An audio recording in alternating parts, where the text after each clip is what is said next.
श्री राधे श्याम, श्री राधा बाबा की जय हो, श्री भाई जी महाराज की जय हो। हम लीलावली भाग प्रथम से अगला भाग मयूर मुकुट का अभिनंदन स्टार्ट कर रहे हैं, जो बहुत ही आनंदमयी और प्रेममयी लीला है। तो कृपा करके इसके ध्यान से सुने, ध्यान से समझें और लीला का चिंतन करें। श्री राधे श्याम। अफवाह का समय है। श्री प्रिया प्रीतम राजभोग के उपरांत शयन कुंज में विश्राम कर रहे हैं। श्री ललिता, विशाखा, श्री चित्रा आदि सखिया एक अन्य कुंज में बैठी हुई पारस्परिक चर्चा में निमग्न है। इस सहज गोष्ठी में कुछ मंत्रियां भी सम्मिलित हैं। यहाँ चर्चा का विषय है एक मत श्री प्रिया प्रीतम और इस रसिक युगल की अपरिसीम रसिकता। इस अति सहज वातावरण में एक बात पूछ लेने के लिए मेरे मन में उत्सुकता जग उठी। यह बात तो मेरे मन में कई दिनों से घूम रही थी, परंतु अवसर देखकर ही पूछना उचित होता है। गोष्ठी के वातावरण की सहजता ने ही पूछ लेने के लिए मुझे उत्सुक बना दिया। मैंने श्री ललिता जी से कहा, बहन, मेरी एक उलझन का समाधान करो। श्री ललिता जी, तेरे मन में क्या उलझन है? अवश्य ही वह कोई महत्वपूर्ण बात होगी। सभी उपस्थित सखियों मंजरियों की दृष्टि मुझ पर केंद्रित हो गई। मैंने धीरे धीरे अपनी उलझन को कहना आरंभ कर दिया। अपने जीवन सर्वस्व श्री प्रिया प्रीतम यदा कदा वन विहार के लिए वन उपवन में पधारा करते हैं। श्री प्रिया प्रीतम का वन विहार सभी के लिए अति मोद प्रमोद विनोद प्रदायी होता है। वन उपवन की विधियों में उल्लास छा जाता है, पर पशु और पक्षियों के मन में उमंग भर जाती है। वन में विहरण करते समय मैंने एक दृश्य देखा। यह दृश्य एक बार नहीं, मैंने कई बार देखा है।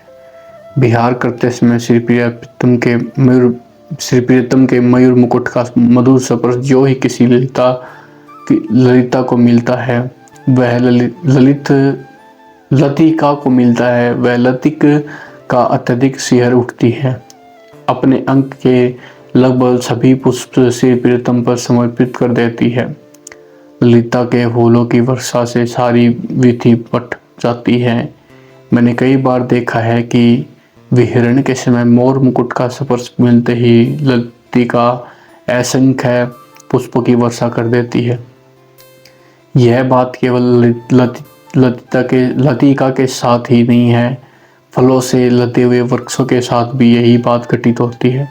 वृक्षों की शाखा से मोर मुकुट का मात्र स्पर्श होना चाहिए।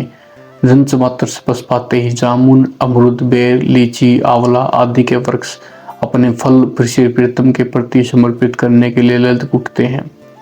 वृक्षों और लतिकाओं की इस समर्पण भावना को मैंने कई बार देखा है। मयूर मुकुट का स्पर्श पाते ही अपने निकुंज राज्य के बड़े पेड़ पौधे लता आदि में समर्पण किए ललक अत्यधिक जग उठती है। इस ललक को देखकर मैं मन में अतीव प्रसन्नता होती है, परंतु इस ललक की प्रेरणा भावना मेरे लिए एक रहस्य ही है। सभी उपस्थित बहनें मेरी बात को ध्यानपूर्वक सुन रही थी। कुछ के मुख पर उठती चिपती हुई भाव रेखाओं को देखकर ऐसा अनुमान होता है कि यह जिज्ञासा उनके मन में भी है। मेरी बात सुनकर श्री ललिता जी ने कहना आरंभ किया, अरे आज तूने बड़ी सुंदर बात उठाई है। जिस रहस्य को तुम नहीं जानती और जिस रहस्य के बारे में तुमने जिज्ञासा की है, वह रहस्य तुम्हारे लिए है, पर इस वनस्पति जगत के लिए नहीं। पुष्प और फल के समर्पण के द्वारा सभी लतिकाएं और सभी वृक्ष श्री प्रीतम के एक महत्वपूर्ण एवं आंतरिक निर्णय का बार बार अभिनंदन करते हैं। श्री प्रीतम मोर या मोरनी के पंख का ही मुकुट धारण करते हैं। भला क्यों?